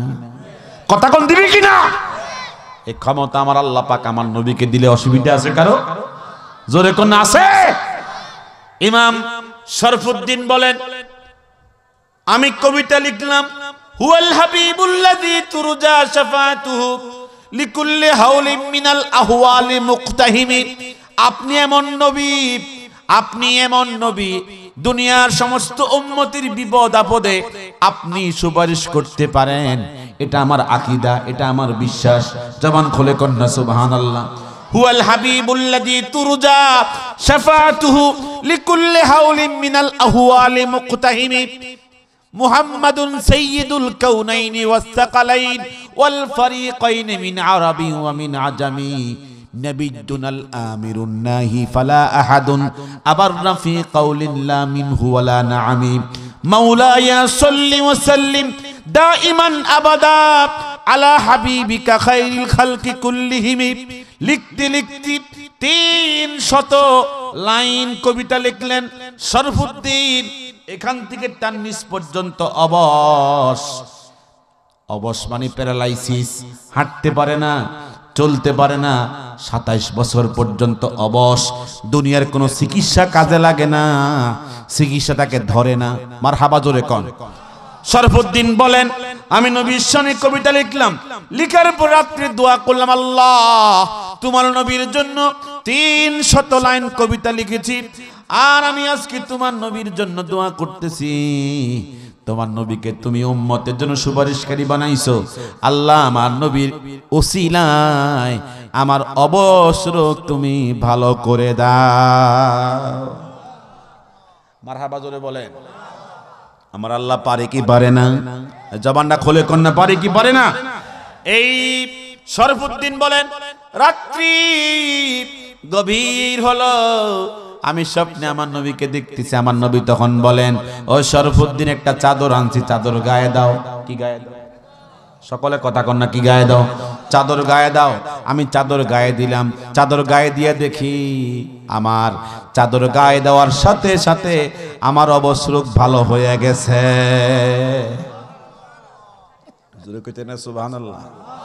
আর মহব্বতে বলেন না সুবহানাল্লাহ? আমি ঘুম থেকে জেগে গেলাম। আমি হাঁটতে পারতাম না, চলতে পারতাম না। আমি হাঁটতে পারি, চলতে পারি। আমার গায়ে মিশক আম্বরের ঘ্রাণ ছড়িয়ে পড়েছে। আমি তাকায়া দেখি যে চাদর স্বপ্নে আমার নবী আমাকে দিছে, আমি তাকায়া দেখি আমার গায়ের মধ্যে সে চাদর পরিধান করা আছে। আমার নবী পারে কি পারে না? একটু জোরে বলতে হবে, পারে কি পারে না? বালাগাল উলা বিকামালিহি কাশাফাদ দুজা বিজামালিহি হাসনাত জামিউ খিসালিহি। এই কবিতার লেখক হচ্ছে হযরত ইমাম শেখ সাদি। তিনি লিখছেন বালাগাল উলা বিকামালিহি, পরিপূর্ণভাবে আপনার সম্মান, আপনার ইজ্জত পূর্ণতায় পৌঁছে গিয়েছে। কাশাফাদ দুজা বিজামালিহি, আপনার সৌন্দর্যের মাধ্যমে সব অন্ধকার দূর হয়ে গেছে। হাসনাত জামিউ খিসালিহি, আপনার প্রশংসিত গুণাবলীগুলো অত্যন্ত সৌন্দর্যমণ্ডিত হয়েছে। এই 3 লাইন কবিতা, কয় লাইন? 3 লাইন কবিতা লেখার পরে ইমাম শেখ সাদি বলেন 4 নম্বর লাইন কবিতা আমার নিজের যোগ্যতা দিয়ে আমি লিখব না। এই 4 লাইন কবিতা আমার নবী আমাকে দিলে আমি লিখব। ওই রাত্রে ঘুমাইছে, ঘুমানোর পর আমার নবী তখন বলে, ও শেখ সাদি, তোমার 3 লাইন কবিতা খুব চমৎকার হয়েছে, 4 লাইন কবিতা তুমি আমার থেকে লিখে নাও। সাল্লু আলাইহি ওয়া আলিহি। কথা কয় না, এটা আমার নবীর দেওয়া। কার? আমার নবীর দেওয়া। মারহাবা জোরে কোন। বালাগাল উলা বিকামালিহি কাশাফাদ দুজা বিজামালিহি হাসনাত জামিউ খিসালিহি সাল্লু আলাইহি ওয়া আলিহি। দুনিয়ার কত কবির কত কবিতা ভাইরাল হয় না, এই কবিতা এত ভাইরাল কেন? একমাত্র এজন্য যে আমার নবী শেখ সাদিকে কবিতা উপহার দিয়েছে। আমার কথা কি বুঝতেছেন আপনারা? 4 লক্ষ হাদিসের হাফেজ। কয় লক্ষ? সকলে কথা বলেন, কয় লক্ষ? 4 লক্ষ হাদিসের হাফেজ ইমাম তাবরানী বলেন, মুজামুল কবিরের মধ্যে হাদিস নকল করেছেন। নবীর সাহাবী ওসমান ইবনে হানিফ তিনি হাদিসের বর্ণনাকারী। তিনি বলেন, ওসমান ইবনে আফফান মুসলমানদের খলিফা যখন তিনি খেলাফতের মধ্যে, একজন গ্রাম্য লোক, একজন গ্রাম্য ব্যক্তি ওসমান ইবনে আফফানের কাছে আসছে, এসে বলছে, আমার অনেক ফ্যামিলির সমস্যা, আমার ব্যক্তিগত অনেক সমস্যা, আপনি তো খলিফা, আমার এই সমস্যার সমাধান করে দেন। মারহাবা জোরে কোন, একটু জোরে কোন মারহাবা। ওসমান ইবনে আফফান বলেন, আজকে আমার রাষ্ট্রীয় কাজের ঝামেলা বেশি, আমাকে আজকে আমার কোনো হাতে সময় নাই, আজকে আপনাকে সময় দেওয়া সম্ভব হবে না, আপনি কষ্ট করে আগামী কালকে আসেন, ইনশাআল্লাহ আগামী কালকে সমাধান করব। এই সাহাবী চলে গেলেন, এই গ্রাম্য লোক চলে গেলেন। পরের দিন আবার আসলেন, আসার পরে দেখে ওসমান ইবনে আফফান এত ব্যস্ত, বুঝেন তো কথা, খলিফা অনেক ব্যস্ত না? অনেক ব্যস্ত, চতুর্দিকে ঘুরে কিন্তু সময় পাচ্ছে না কখন কথাটা বলবেন। এই মুহূর্তে আল্লাহর নবীর একজন সাহাবী, তার নাম ওসমান ইবনে হানিফ, নামটা কোন তো দেখি, ওসমান ইবনে হানিফ। তিনি বলেন, আপনাকে গতকালকে দেখছি আসছিলেন, আজকেও আপনি ঘুরতেছেন, কি জন্য আসছেন আপনি? ওই গ্রাম্য লোক বলে, আমি যে জন্য আসছি, আমি তো খলিফার সঙ্গে কথা বলার জন্য আসছি, তিনি তো অনেক ব্যস্ত, আমি এই কথা বলবো কখন, তাকে শোনাবো কখন? ওসমান ইবনে হানিফ বলেন, তার নিকটে আপনি যাওয়া লাগবে না, আমার কাছে একটা প্রেসক্রিপশন আছে, একটা ঔষধ আছে, এই ঔষধ আপনি গ্রহণ করলে আপনার সব সমস্যার সমাধান হয়ে যাবে। তো জোরে কইতে না সুবহানাল্লাহ। কি ঔষধ বলেন আপনি, বলে দেন। তখন ওসমান ইবনে হানিফ বলেন, ইতিল মাইজাতা, ওযুখানায় যান, সুম্মা আহসিন ওযুআকা, ভালো করে ওযু করে নেন, সুম্মা সাল্লি রাকাতাইন, এরপরে 2 রাকাত নামাজ পড়ে নেন। 2 রাকাত নামাজ পড়ার পরে এই দোয়া করেন, আল্লাহুম্মা ইন্নী আসআলুকা বিনাবিয়্যিকা নাবিয়্যির রাহমা, আল্লাহ আমি তোমার কাছে মাফ চাই, ক্ষমা চাই, রহমতের নবীর উসিলাতে আমি যে মুসিবতের মধ্যে আছি, তোমার নবীর উসিলা দিয়ে আমার সমস্ত মুসিবত দূর করে দাও। মারহাবা জোরে কা। এইভাবে দোয়া করা শুরু করছে। এই সাহাবী দোয়া করতেছি, দোয়া শেষ করার পরে নবীর সাহাবী ওসমান ইবনে হানিফের কাছে আসছে। ওসমান ইবনে হানিফ বলেন, আপনি আর খলিফার কাছে যাওয়া লাগবে না, ডাইরেক্ট বাড়িতে চলে যান, আমার মনে বিশ্বাস আপনার সমাধান আল্লাহ পাকই করে দিবে। আপনারা ঘুমাইতেছেন নাকি? এগুলো হাদিস বলতেছি না মনে হয়, কি জাল হাদিস নাকি? কথা কোন জাল হাদিস? সহিহ সনদের হাদিস। সাহাবী বাড়ি চলে গেছেন। ওদিন রাত্রে হুজুরের ইন্তেকালের 17 বছর পর, কত বছর? ওদিন রাত্রে ওসমান ইবনে আফফানকে নবীজি স্বপ্নে বলতেছেন, ও ওসমান, তুমি তো এখন খলিফা, তোমার কাছে কোন গ্রামের মানুষ আসলে কোনো দাম পায় না। খেয়াল করে কথা কয় না, খেয়াল করে, গ্রামের কোন লোক তোমার কাছে আসলে দাম পায় না। তুমি বলো আমি ব্যস্ত, রাষ্ট্রীয় ঝামেলা, তুমি তো টাইম দিছিলে আগামী কালকে আসলে সমাধান দিব। এই সাহাবী তো পরের দিনও আইসা ঘুরে, তুমি কত ব্যস্ত, তোমার সময় হয় না। কথা কয় না, তুমি তো খুব ব্যস্ত, তোমার সময় হয় না। এই সাহাবী তো আমার নামের উসিলা দিয়ে দোয়া করছে, আল্লাহ পাক আমাকে জানায় দিছে, খলিফা হে ওসমান, আর বেশ কম কইরো না, আগামী কালকে পাঠায়া দিমু। তুমি আমার ওই সাহাবীর সমাধান দুনিয়ার সমস্ত কাজের আগে সমাধান দিবা। মারহাবা জোরে বলেন, আর মহব্বতে বলেন মারহাবা। ওই রাত্রিতে আমার নবী ওই গ্রাম্য সাহাবীকে স্বপ্নে বলে, হে গ্রাম্য সাহাবী, প্রথম দিন গেছিলাম সমাধান পাও নাই, পরের দিন গেছিলে সমাধান পাও নাই, যখন তুমি আমার নামের উসিলা দিয়া দোয়া করছো, আমাকে আল্লাহ পাক জানায়া দিছে তুমি মুসিবতের মধ্যে আছো।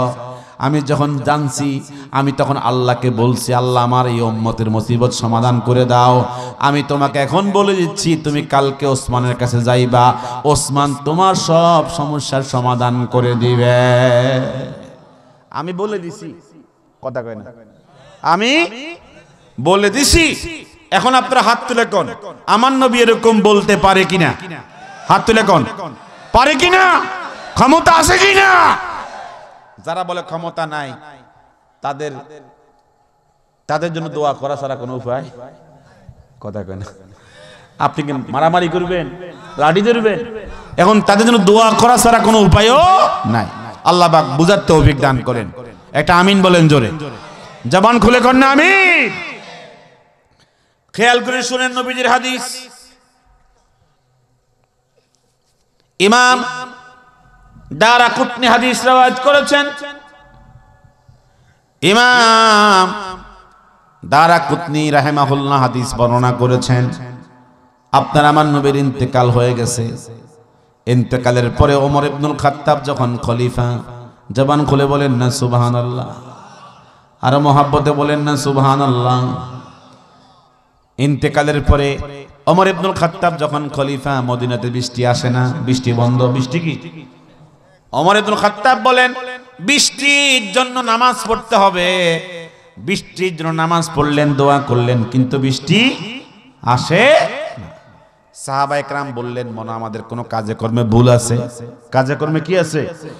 ভুল আছে, মনে হয় কোনো সমস্যা আছে। সকলে মিলে পরামর্শ চাইলেন নবীর স্ত্রী আয়েশা সিদ্দিকা রাদিয়াল্লাহু তাআলা আনহার কাছে গিয়ে আমরা সমাধান চাইব, হয়তোবা নবীজির স্ত্রী আমাদেরকে সমাধান দিবেন।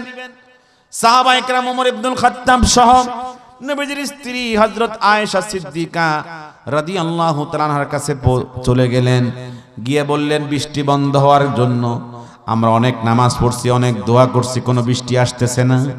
তখন নবীজির স্ত্রী বললেন, আপনাদের এই চাওয়ার মাধ্যমে বৃষ্টি হবে না। আমি জানি, যখন দুনিয়াতে আমাদের নবী যখন দুনিয়াতে ছিল, বৃষ্টি বন্ধ হলে আপনি নবীজির কাছে চাইতেন। কার কাছে? নবীজির কাছে চাইতেন।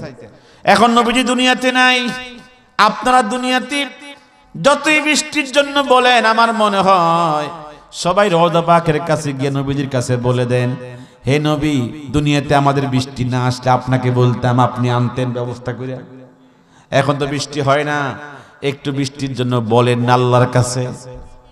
আমার মনে টানে নবীর কাছে বললেই নবী আল্লাহর পক্ষ থেকে বলে দিবে, ঠিক কিনা? এখন নবীজি বলতে পারে কিনা? কথা বলেন, পারে কিনা?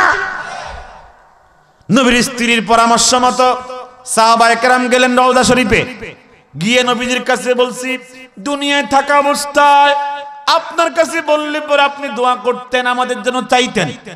আমরা বৃষ্টি পাচ্ছি না, আপনি আল্লাহকে বলে দেন, আল্লাহ পাক যেন আমাদের জন্য ব্যবস্থা করে দেয়। এই কথা বলার পরে ওই রাত্রে আমার নবীজি স্বপ্নে বলেন, ওমর আমি আল্লাহ পাকের কাছে চেয়েছি তোমাদের জন্য বৃষ্টি, আগামীকাল মিকাইলের ব্যবস্থাপনায় তোমাদেরকে আল্লাহ পাক বৃষ্টি দিয়ে দিবে। সুবহানাল্লাহ, আর মহব্বতে বলেন সুবহানাল্লাহ। আজকে এই সমস্ত কথাগুলো স্বীকারও করে না, বিশ্বাসও করে না। আছে না নাই? একটু জোরে বলতে হবে না, আছে না নাই? হায় হায়, যে একজন ভাই আমার থেকে একটু সামান্য বয়স বেশি, ইউটিউব বক্তা, ভাইরাল বক্তা, উনি বলতেছে একদিন জিবরিল আলাইহিস সালাম নবীজির কাছে এসেছেন, হুজুরের সামনাসামনি বসছেন। জিবরিল তখন নবীজিকে বলতেছেন, আপনার মুখে দুর্গন্ধ কয়, মুখ পরিষ্কার করে আসেন। নাউজুবিল্লাহ, জোরে কন। এটা কথা হইল?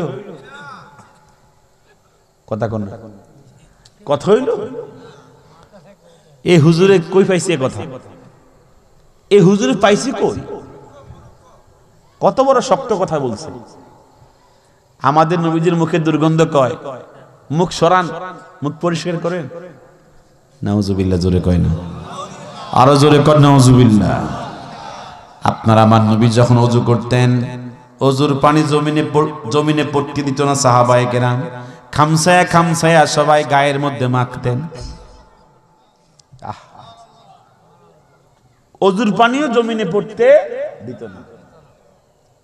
হুজুর যখন যুদ্ধের মাঠে রক্ত মোবারক যখন টফ টফ করে পড়তেছে, সাহাবায়ে কেরাম গিলে গিলে পেটে ঢুকাইছে, জমিনে পড়তে দেয় না।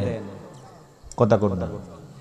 নবীজি সকাল রাত্রে বেলায় ইস্তিনজা করেছেন কাঠের পাত্রের মধ্যে। উম্মে আয়মানকে বলছে, আমার খাটের নিচে কিছু প্রস্রাব মোবারক বাহিরে ফেলে দিয়ে আসো। নবীজির ঘরের খাদেম স্ত্রীদের সাথে থাকতেন আর কি, বলছে আমি রাত্রে তৃষ্ণায় চতুর্দিকে পানি খুঁজেছি, কোথাও পাই নাই।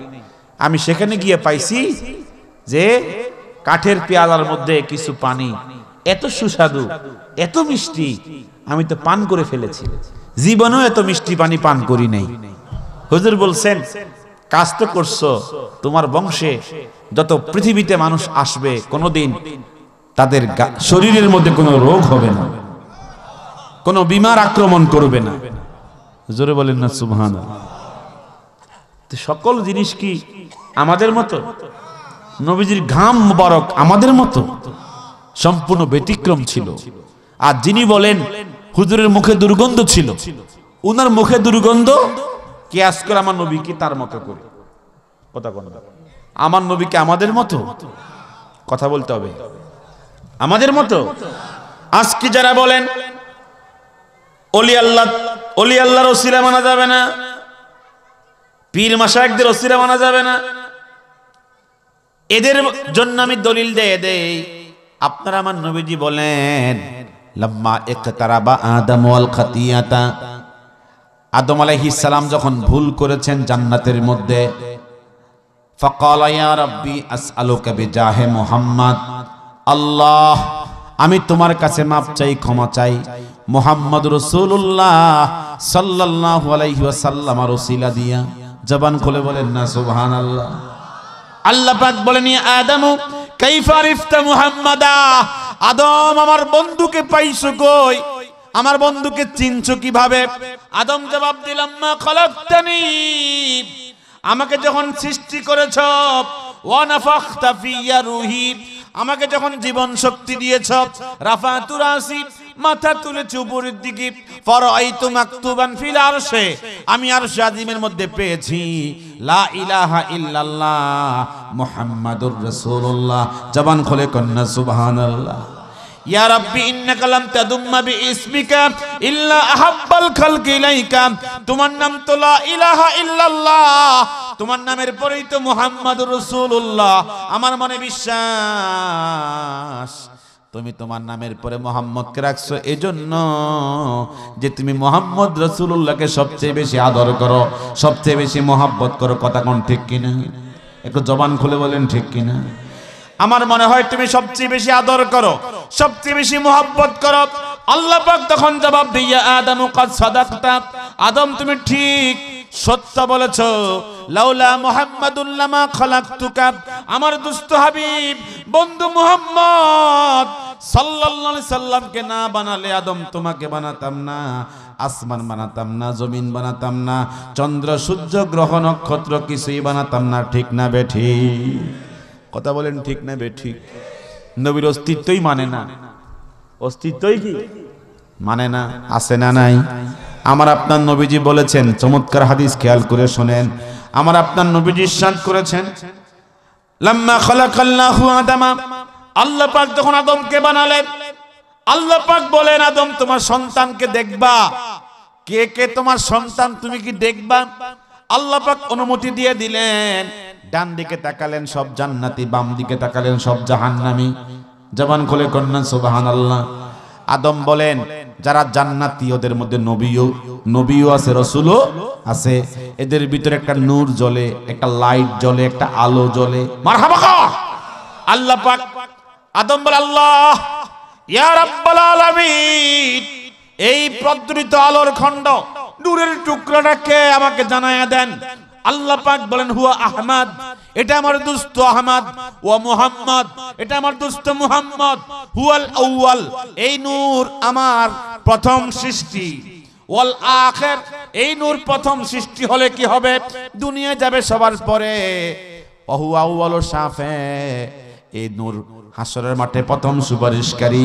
ও আউয়ালু মুশাফফা, আর তার সুপারিশ আল্লাহর কাছে প্রথম মঞ্জুর হয়ে যাবে। জবান খুলে বলেন না সুবহানাল্লাহ, আর মুহাব্বতে বলেন না সুবহানাল্লাহ।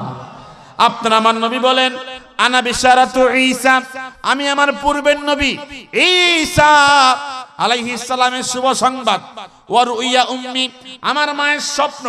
লাম্মা ওয়াদাতনি, আমার মা আমাকে যখন জন্ম দিয়েছে, ভূমিষ্ঠ করেছে। রাতনি নূরা, আমার দিকে তাকায়া দেখে আমি নূর। কদ আদাআত লাহা কুসুরুশ শাম, আমার নূরের আলোতে 1400 মাইল দূরে পারস্যের প্রাসাদগুলোকে আলোকিত করে দিয়েছে। জোরে বলেন সুবহানাল্লাহ। এটা কার ক্ষমতায়? আমার আল্লাহর ক্ষমতায়। কথা বলেন ঠিক কিনা? জবান খুলতে হবে, ঠিক না ঠিক? কোন জায়গায় যখন আমরা দলিল দেই, হ্যাঁ গো সয়েজ হয় না। এক জায়গায় দলিল দেওয়ার পরে বলতেছে এই নূর তো জ্বলছিল, পরে আবার নিভে গেছে। পরে আবার কি গেছে? নিভে গেছে। চোখে কম দেখে আর কি। কথা বোঝেন? চোখে কি দেখে? অথবা দেখে ঠিক, চশমা কালো। কথা কয় না, দেখে ঠিক, চশমা কি কালো। আমি দলিল দিলাম আপনার নবী আমার নবীর যখন বয়স 4 বছর, নবীজি দুধমা হালিমাতুস সাদিয়াকে বলেন আমি গোসলের জন্য পারমিশন চাই। মা তখন বললেন দুধ বোনকে নিয়ে যাও। হালিমাতুস সাদিয়ার মেয়ের নাম ফাতিমা। ফাতেমাকে নিয়ে নবীজি 4 বছর বয়সে গোসল করতে বের হলেন। সামনে রওনা করলেন। কিছুক্ষণ সামনে যাওয়ার পরে তারা 4-5 জন সন্তান গোসল করার জন্য কূপ পেলেন, ফুকুর পেলেন। কূপ বুঝেননি? কূপ। এই কূপের মধ্যে নামলেন গোসলের জন্য। হুজুরের সমবয়সী সবাই পানি পাওয়ার পরে দুষ্টুমি শুরু করেছে। আপনার আমার নবী দুষ্টুমি করে না, কারণ নবী তো নবী। শিশু বয়সেও আল্লাহ পাকের পক্ষে কন্ট্রোল। দুষ্টুমি করে না, হাতের আঞ্জলির মধ্যে পানি নিয়ে গোসল করে। এই কূপের মালিক একজন ইহুদি, হাফেজে তাওরাত, তাওরাতের হাফেজ ছিল ইহুদি। আমার নবী যেই কূপে গোসল করে, এই কূপের মধ্যে আসছে বালতি নিয়ে পানি নেওয়ার জন্য। খেজুর বাগানে পানি সেচ দেয়, পানি শেষ, খালি বালতি নিয়ে হাজির। ইহুদি বলে 24 বছর পর্যন্ত এই কূপ থেকে পানি নেই, কোনদিন এই কূপের তলার পানি দেখতাম না, চতুর্দিকের পানিও দেখা যাইতো না। আজকে আমার কূপের মধ্যে এসে দেখি আশ্চর্য বিষয়, তলার পানিও দেখা যায়, চতুর্দিকের পানিও দেখা যায়। মারহাবা জোরে বলে। ইহুদি ফাকাত তাআজ্জাবা, ইহুদি আশ্চর্য হয়ে গেল। হঠাৎ নজর করে দেখে আপনার নবী আমার নবীজির দিকে তাকায়া দেখে কাত্তানাব্বারা বিন জাসাদিহি শরীফাতে নূরা, আপনার আমার নবীজির জেসেম মোবারক থেকে হুজুরের জেসেম মোবারক যখন ভিজে গেছে, সাদা কাপড় যখন আটকে গেছে জেসেম মোবারকের সাথে, ভিতর থেকে উদ্ভাসিত নূরের আলোতে অন্ধকার খুব আলোকিত হয়ে গেছে। মারহাবা জোরে কর। ইহুদি বলেন, আমার তো বিশ্বাস আমি তাওরাতের মধ্যে যে শেষ নবীর নাম বিবরণ পেয়েছি তার জেসেম মোবারক নূরানি হবে, নূরে মুজাসসাম হবে, ঠিক কিনা বলে? এই সন্তান তো শেষ নবী। আমার কপাল কত ভালো, আমার কূপের মধ্যে শেষ নবী গোসল করে। আমার কপাল কত ভালো, আমি আর দেরি করলাম না, আমি দৌড় দিলাম, ঝাঁপ দিলাম। আমার তাঁবুর মধ্যে তাওরাতের এক খণ্ড কিতাব ছিল, যেখানে শেষ নবীর বিবরণী ছিল, শেষ নবীর আলোচনা ছিল। ওই খণ্ড নিয়ে আসলাম, সন্তানের সামনে দাঁড়ায় গেলাম, দাঁড়ায় গিয়ে বললাম, ইয়া আইয়ুহাস সাবিয়্যু, হে শিশু সন্তান, ইসমুকা মুহাম্মদ, তাওরাতের কিতাব বলে আপনার নামই হবে মুহাম্মদ। ঠিক কি না বলেন? এই কথা বলার পরে আমার নবী বলেন, আপনি কিতাব মিলান, আমার নাম শুধু মুহাম্মদ না, ইসমি মুহাম্মদ ইবনু আব্দুল্লাহ ইবনে আব্দুল মুত্তালিব। আমার নাম মুহাম্মদ, বাবা আব্দুল্লাহ, দাদা আব্দুল মুত্তালিব, আমার জন্ম মক্কা মুকাররমা। এই ইবারত বক্তব্য দেওয়ার পর ইহুদি বলেন, আমি তাওরাত মিলিয়ে দেখি 100 এই শিশু সন্তানের বক্তব্যের সাথে তাওরাতের ইবারত মিলে গেছে। আমি আবার জিজ্ঞেস করলাম, ইয়া আইয়ুহাস সাবিয়্যু, হে শিশু সন্তান, আইসমু উম্মিকা আমিনা, আপনার মা তাহলে কি আমেনা? আমার নবী তখন জবাব দেয়, আমার মায়ের নাম আমেনা, নানা আব্দুল ওয়াহাব, জন্ম হচ্ছে ইয়াসরিব। এই বক্তব্য দেওয়ার পর আমার নবীর বক্তব্যের সাথে তাওরাতের বক্তব্য মিলে গেছে। তখন ইহুদি আর দেরি করলো না, আর বিলম্ব করলো না, ঝাঁপ দিয়ে পড়ে গেলেন, লাফ দিয়ে পড়ে গেলেন। ফাদাম্মাহু, আমার নবীকে কোলে জড়ায় ধরলেন, বুকে আলিঙ্গন করলেন। সুম্মা কাব্বালাহু, আমার নবীজির দুই গাল, নূরানি দুই গাল মুবারকের মধ্যে চুমা দেওয়া শুরু করলেন। সুম্মা ক্বালাহু, সুম্মা কুলতুহু, আমার নবীকে বললেন, ইয়া রাসূলুল্লাহ, ইয়া হাবিবাল্লাহ, উদউল্লাহ লিয়াজআলানি আল্লাহু মিন উম্মাতিক, আপনি দোয়া করে দেন আল্লাহ পাক যেন আমাকে আপনার উম্মতের মধ্যে শামিল করে নেয়। আপনারা বলতে হবে, আমার নবী 4 বছর বয়সে দোয়া করতে পারে কি পারে না? হাত তুলে কোন, জবান খুলে কোন, পারে কি পারে না? ক্ষমতা আছে না নাই? এই ক্ষমতার মালিক করেছেন কে? আজকে এগুলো মানে না, কয় এগুলো 40-এর পরে সব ক্ষমতা আসছে, এর আগে কোনো ক্ষমতা ছিল না। আছে না? ডরাইতেছ না? তার মনে আছে না নাই? কত বছর বয়সে? 4 বছর বয়সে হুজুর তখন দোয়া করছে, আল্লাহুম্মা ইজআলহু মিন উম্মতি, এই ইহুদি আমার উম্মত হতে চায়, তার বয়সটা বাড়ায়া দাও, হায়াতটা বাড়ায়া দাও, আল্লাহ আমার উম্মতের মধ্যে শামিল করে নাও। দোয়া কবুল হয়ে গেছে। মারহাবা কোন? আরো জোরে বলেন না মারহাবা। আমার নবীজির বয়স আর একটু কম, 1 মাস 10 দিন। কয় মাস? 1 মাস। জোরে কোন? 1 মাস। কি করণ যায় 1 মাস 10 দিনের শিশু বাচ্চার কি করতে পারে? হামজা বলেন, হুজুরের চাচা বলেন, বাতিজাকে দেখার জন্য আসলাম, আমার সাথে আবার আবু লাহাবও আছে। কে? আয়া দেখি আমার বাতিজা পূর্ণিমা চাঁদের সাথে মুস্কি মুস্কি হাসে। আমি তখন বললাম, আবু লাহাব দেখ, তাকায়া দেখ, বাতিজা মোহাম্মদ মাত্র 40 দিন পূর্ণিমার চাঁদের সাথে মুস্কি মুস্কি হাসে। মারহাবা জোরে বলেন, আরো জবান খুলে বলেন মারহাবা। আবু লাহাব জবাব দেয়, এরকম বাচ্চা বয়সে শিশু কখনো হাসে, কখনো কান্দে, এগুলো কোনো বাস্তব কোনো বিষয়? হুজুর তখন বুঝতে পারছে, আমার চাচা হামজা আমারে মানে, আমারে চিনে, কিন্তু আবু লাহাব আমাকে মানেও না, চিনেও না, তাকে চিনান দরকার, তাকে চিনানো। হুজুর এরকম ডান হাত তুলছে উপরের দিকে। কোন হাত? এই আঙ্গুলির নাম কোন আঙ্গুলি বলেন তো দেখি? শাহাদাত আঙ্গুলি। পূর্ণিমা চাঁদকে বলেন এরকম করে ডান দিকে হেলনে দিয়েছেন। আবু লাহাব বলেন, হামজা বলেন, আমরা আকাশের দিকে তাকায়া দেখি পূর্ণিমা চাঁদ ডান দিকে দৌড় শুরু করে দিয়েছে। মারহাবা জোরে কোন, আরো জবান খুলে কোন মারহাবা। এই কথা বলার পরে আবু লাহাব বলেন আমরা তাকায়া দেখি 40 দিনের শিশু মুহাম্মদ পূর্ণিমার চাঁদকে বাম দিকে ইশারা করেছেন, আকাশের পূর্ণিমার চাঁদ বাম দিকে দৌড় দিয়েছে। হামজা তখন বলে, আবু লাহাব তুমি তো বলছিলা শিশু বয়সে কখনো সন্তান হাসে সন্তান কাঁদে, এগুলো বাস্তব বিষয় না। কোন শিশু কি আঙ্গুল উত্তোলন করলে পূর্ণিমা চাঁদ দৌড়ায়? ফাবহিতাল্লাযী কাফার, যে মিয়া কাফের সত্য দেখলে আর মানে না, আছে না নাই? মিয়া চুপ হয়ে যায়। কি হয়ে যায়? চুপ হয়ে যায়। হুজুরের যখন বয়স 49, হামজা ইবনে আব্দুল মুত্তালিব হুজুরের কাছে প্রশ্ন করে, হুজুর আপনার বয়স যখন 40 দিন ছিল এরকম এরকম দেখছিলাম, তখন কি হইছে? এই যে একটা ক্ষমতা দেখছিলাম ছোট্ট বয়সে, আমি মানছিলাম কিন্তু আবু লাহাব মানছে না। কেমনে আপনি এই কাজটা করলেন ছোট্ট বয়সে? কেমনে আপনি আঙ্গুল তুলছেন, চাঁদ দৌড়ছে দৌড়াইছে? হুজুর তখন বলছিলেন, দেখছেন কোন দিন? আমার বয়স ছিল 40 দিন, এখন 49 বছর। প্রশ্ন করতেছেন এত দেরিতে? কথা কয় না, প্রশ্ন কি হয়ে গেছে? দেরি হয়ে গেছে। আমাকে সেদিন প্রশ্ন করতেন, আমাকে সেদিন জবাব দিতাম আল্লাহর পক্ষ থেকে ক্ষমতা প্রাপ্ত হয়ে। মারহাবা জোরে বলেন।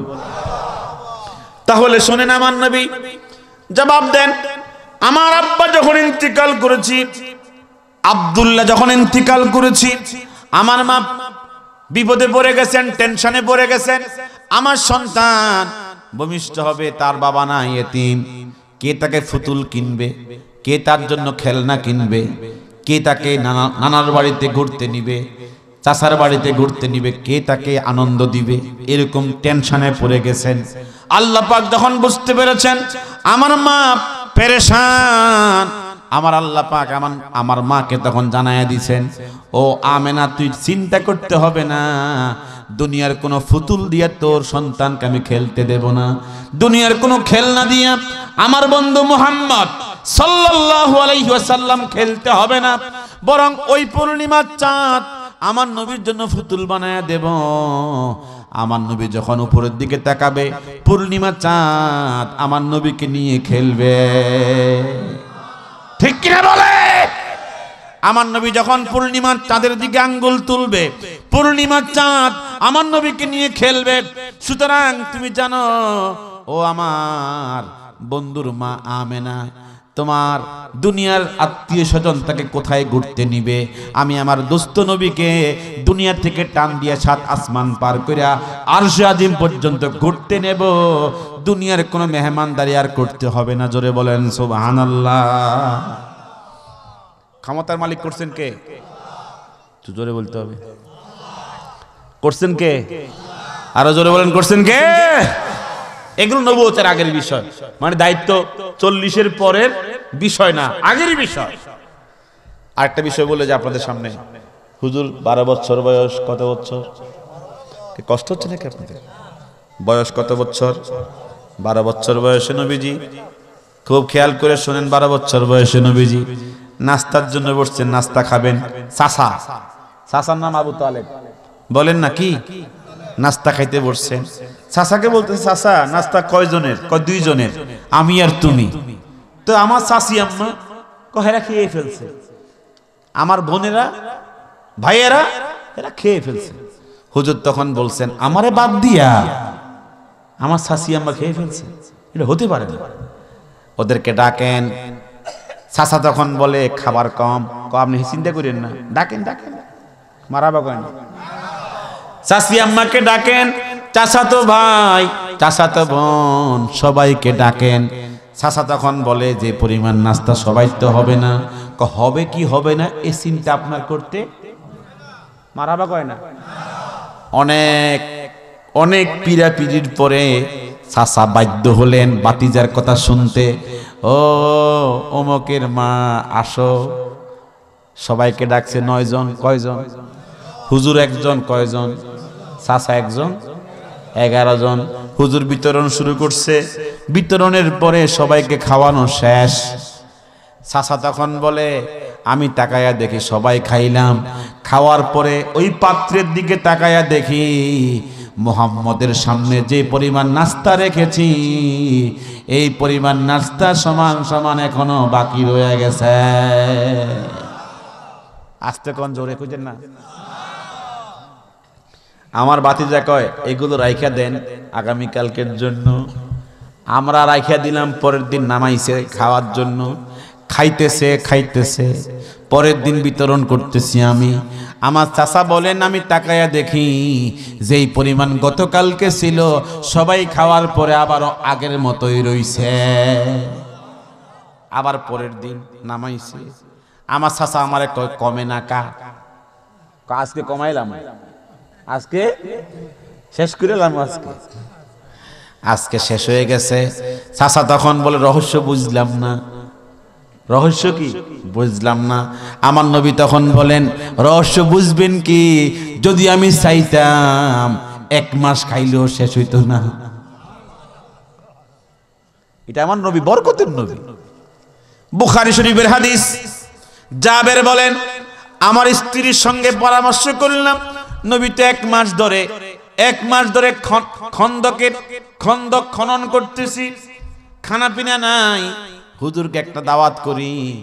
একটা ছোট্ট বাছুর ছিল, বাছুর বুঝেন, বকরির বাছুর, 10 জন 12 জন খাইতে পারি, জবাই করে গেছে নবীজির কাছে, কানে কানে বলছে হুজুর আপনি 10 জন, কয়জন? 10 জন, একবার পরিষ্কার ভাষায় 10 জন। হুজুর বলছেন ঠিক আছে, তবে আমার আগে পাত্রের উপরের যে ঢাকনা তুইল না, আমি গিয়া তুলব। হুজুর যখন রওনা দিছে 1400, দাওয়াত দিছে কয়শো, কই 10 কই 1400। জাবের বলেন আমার স্ত্রী আমাকে বলে তুমি কি বোকা নাকি, বোকা নাকি, এই তুমি করছো নাকি, মাত্র 10 জনের জন্য বলছি, তুমি আনতেছো 1400 জন, তুমি কয়জন দাওয়াত দিছো? 10 জন। কহ 10 জন দিছো। হুজুর মনে বোঝে নাই? কহ হুজুর বোঝে নাই। হুজুরকে পরিষ্কার কইছি 10 জন। কয়জন? এখন খাওয়াইবে কোত্থেকে আমি জানি না। কহ না আমার নবীজি বলছে পাত্রের ঢাকনা তোলা যাবে না। হুজুর বুঝে শুনি আসতেছে, ঠিক কিনা? আগে বেবুজ্জা বুঝে শুনেই নবীজি আসলেন। ও যাবে, তোমার স্ত্রীকে বলো পেরেশান না হওয়ার জন্য। কথা বলে তোমার স্ত্রীকে বলো পেরেশান না হওয়ার জন্য। রুটির পাত্র নিয়ে আসো, গোশতের পাত্র নিয়ে আসো। গোশতের পাত্র, রুটির পাত্র আনলেন। হুজুর থুতু নিক্ষেপ করলেন আর বললেন এখন শুরু করো।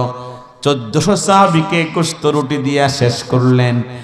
এরপরেও পাত্রের মধ্যে গোশত রুটি রয়ে গেছে। মারহাবা জোরে কান। এই ক্ষমতা দিবেন কে? আরো জোরে বলেন না কে?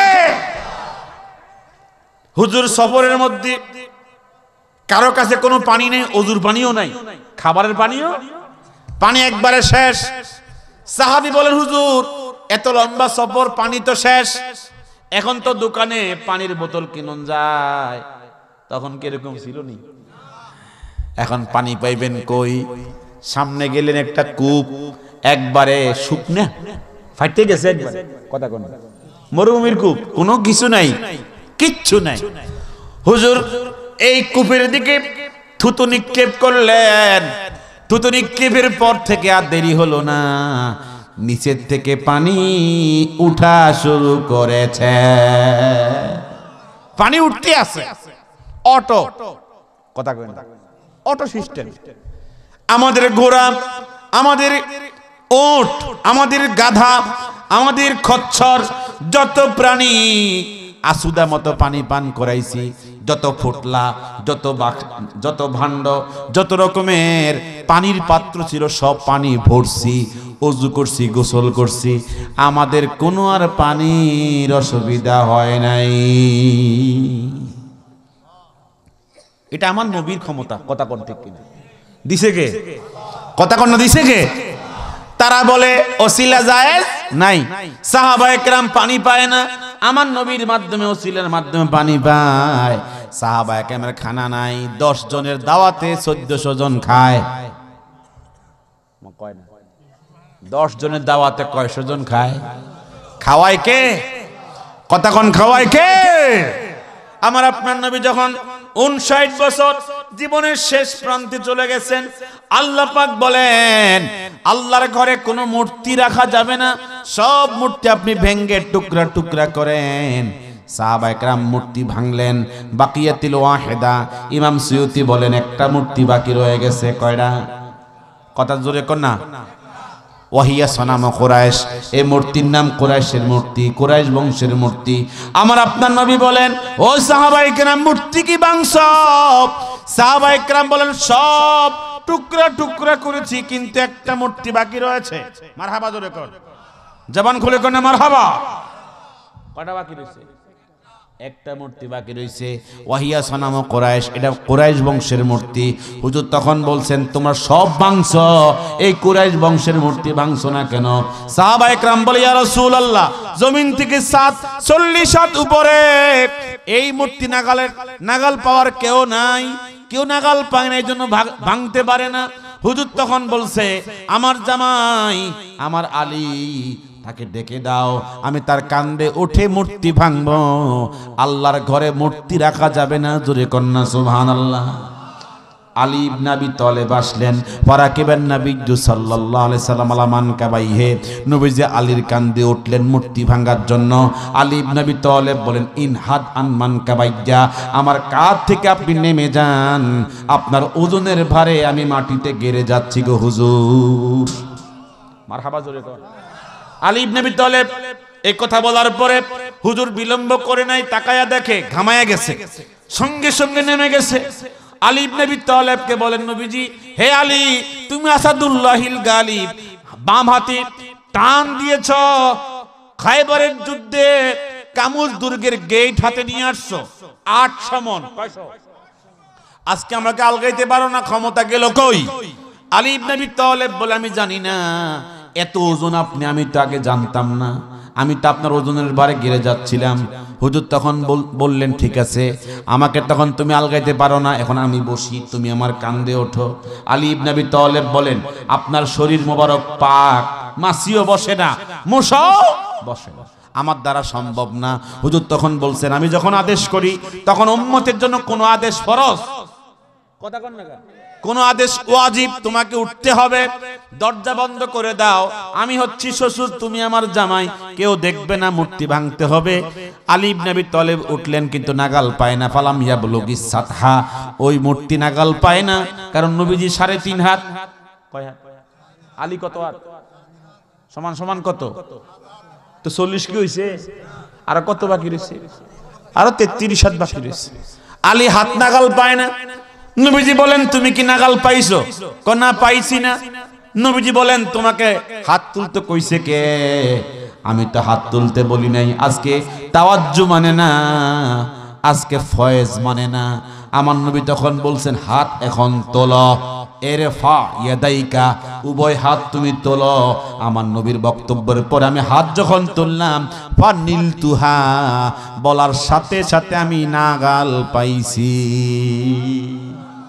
নাগাল, আমি নাগাল পাইয়া মূর্তি ভাঙছি। এবার ওদের মধ্যে আসছে ফালাও শিইতু লা নীলতু ফুকাস সামায়ে, এই সময় আমার হাতে কি তাওয়াজ্জু, কি ফয়েজ, কি তাওয়াজ্জু কাজ করতেছিল। যদি ওই সময়ে আমি হাত দিয়া আসমান ধরতে চাইতাম, আসমান ধরতে পারতাম, এমন ক্ষমতা আমার হাতে কাজ করছে। জবান খুলে কন্যা সুবহানাল্লাহ। এটা হচ্ছে পীর মাশায়েখদের খেলা, ঠিক কিনা? আপনারা জানেন হুজুরে খাইবারের যুদ্ধে বলছেন সিদ্দিক পারে নাই, ওমর পারে নাই, ওসমান পারে নাই, এমন একজনকে কালকে দেব, ঝান্ডা তুলে দেব, যার হাতে আল্লাহ পাক খাইবার বিজয় দিবে। আল্লাহ পাক আমার নবীকে এমন একটা কথা বলার সুযোগ দিয়েছেন, পরের দিন নবীজি আলীকে দিয়েছেন, যাও তোমার হাতে খাইবার বিজয় দিবে। সঠিক কথা কোন? একবার এমন হাতে ক্ষমতা আসছে, এক হাতে 800 মণ ওজনের গেট নিয়ে আসছে। মারহাবা জোরে বলো। আল্লাহ পাক যেন আমাদের সকলকে নবীজির প্রতি শ্রদ্ধাশীল আরো বেশি মোহাব্বত, আরো বেশি নবীর সুন্নত আমাদের মধ্যে আঁকড়িয়ে ধরার তৌফিক দান করেন। এটা আমিন বলেন সবাই, জবান খুলে বলেন আমিন। এখানে বলা হয়েছে এলাকার মধ্যে হযরত আমিরে মুআবিয়া সম্পর্কে অনেকে বাজে মন্তব্য করে। এগুলো যারা মন্তব্য করে ওদেরকে জিজ্ঞেস করে। আমাদের পরিষ্কার আকীদা হচ্ছে সব সাহাবায়ে কেরাম মেয়ারে হক, সত্যের মাপকাঠি। সত্যের কি মাপকাঠি। অতএব আমাদের মতো ছোট মুখে সাহাবায়ে কেরামদের সমালোচনা করা, কথা কয় না, আমাদের মতো ছোট মুখে সাহাবায়ে কেরামদের বিরুদ্ধে সমালোচনা করা ঠিক না। ঠিক কিনা? সাহাবায়ে কেরামের ভুল ত্রুটি, তাদের অন্যায় অপরাধ আমাদের মুখে বলা শোভা পায় না। নবীগণ মাসুম, রাসূলগণ কি মাসুম, নিষ্পাপ। সাহাবায়ে কেরাম তারা নবী না, রাসূলও না, ওদেরও কি আছে? ভুল ত্রুটি আছে, কিন্তু ওদের ভুল ত্রুটি মাফ করবেন কে? আল্লাহ। আমি আপনি এদের ভুল ত্রুটি নিয়ে সমালোচনা করার ক্ষমতা নাই। কেন নাই? আল্লাহ আল্লাহ ফি আসহাবি, হুজুর বলছেন, নবীজি বলছেন আল্লাহকে ভয় করো আমার সাহাবায়ে কেরামদের সমালোচনা করার ক্ষেত্রে। আল্লাহ আল্লাহ ফি আসহাবি লা তাত্তাখিজু গরাদাম মিন বাদি ফামান আহাব্বাহুম ফাবিহুব্বি আহাব্বাহুম।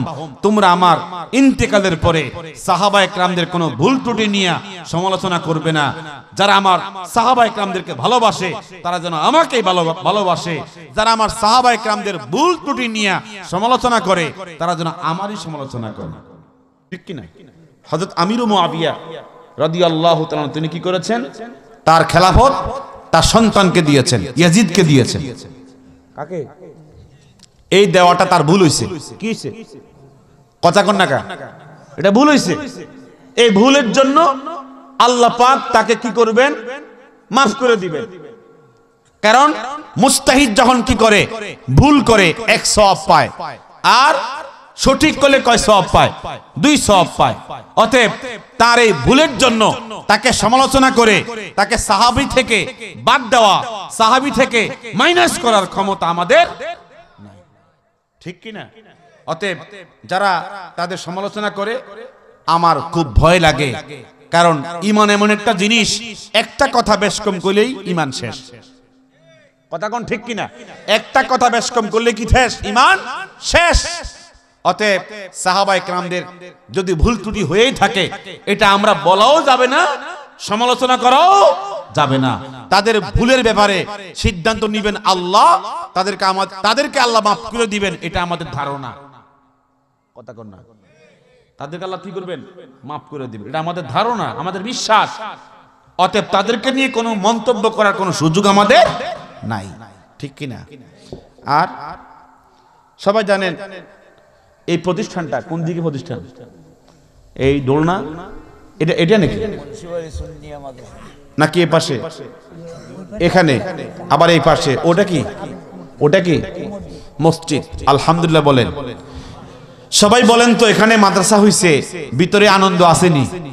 প্রত্যেকের ভিতরে শান্তি লাগেনি? আমনের বাড়িঘর, আপনার ঘরের সৌন্দর্য, এগুলো অস্থায়ী। আর এগুলো কি আপনার কবরে, হাসরে, মিজানে সব জায়গায় সাহায্য করবে নাকি করবে না? আচ্ছা বলেন তো, আপনি 10 তলা বিল্ডিং করলে নিজের জন্য, নিজের প্রয়োজনের জন্য, মারা গেলে এই বিল্ডিং থেকে আপনার কবরে সব যাবে? হাত তুলে কর।